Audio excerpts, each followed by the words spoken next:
Stanley decided to go to the meeting room. Perhaps he had simply missed a memo. Stanley picked up the bucket.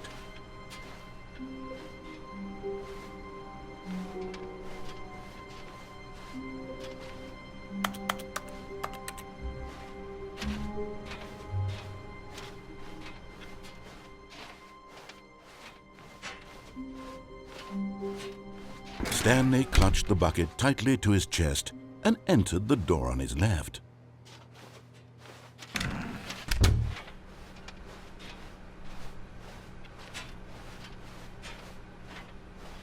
Still no one was here.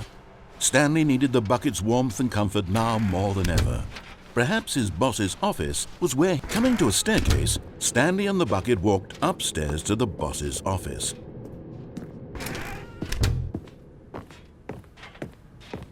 Stepping into his manager's office, Stanley was once again stunned to discover not an indication of any human life.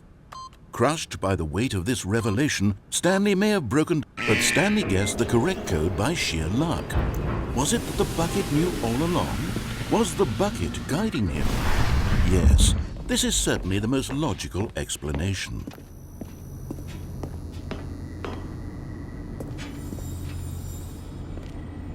You found one of them. One of the miniature Stanley figurines. Remember, no reward for collecting all of these, only the intrinsic pleasure of a job well done. You can't buy that sort of happiness, Stanley. God knows I've tried. So, I implore you to savor each and every moment you come across one of these beautiful figurines.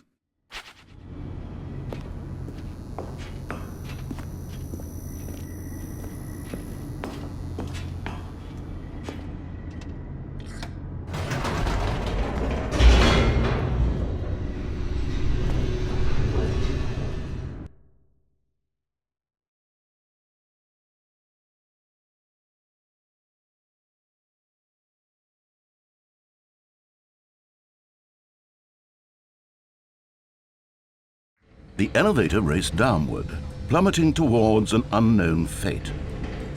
It would be all Stanley could do to keep himself together, if not for the bucket. Soothing him, comforting him, reassuring that in this darkest moment of uncertainty, he would be all right. The bucket is here for you, Stanley. Everything will be fine. Stanley and the bucket walked straight ahead through the large door that read, Mind Control Facility.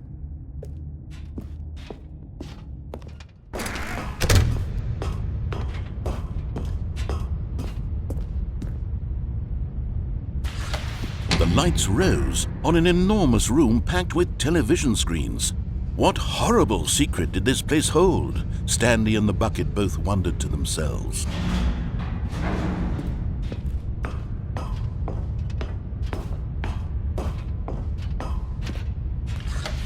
The monitors jumped to life, and Stanley nearly dropped the bucket in shock.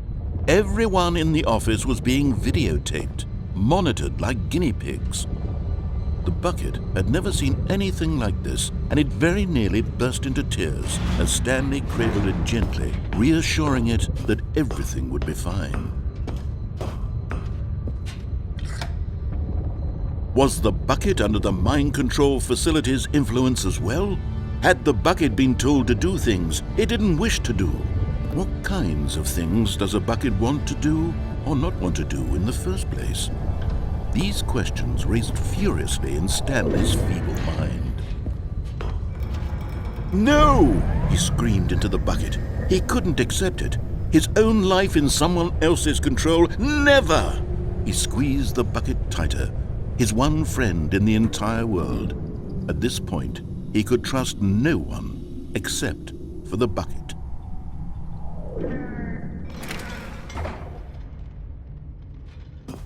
But here was the proof. The heart of the operation. Controls labeled with emotions, happy or sad or content.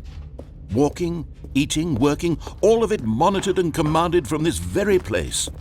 And as the cold reality of his past began to sink in, Stanley decided that this machinery would never again exert its terrible power over another human life.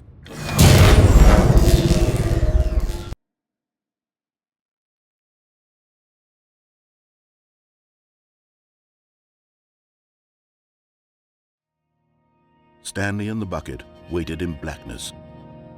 Was it over? Yes, they had done it.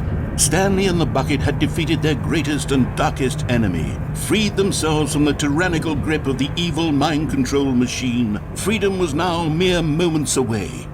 Excitedly, the two of them began to discuss the kind of life they wanted to live once they stepped through this massive door. The bucket wanted to learn to roller skate. Stanley wanted to sneeze in every country on Earth.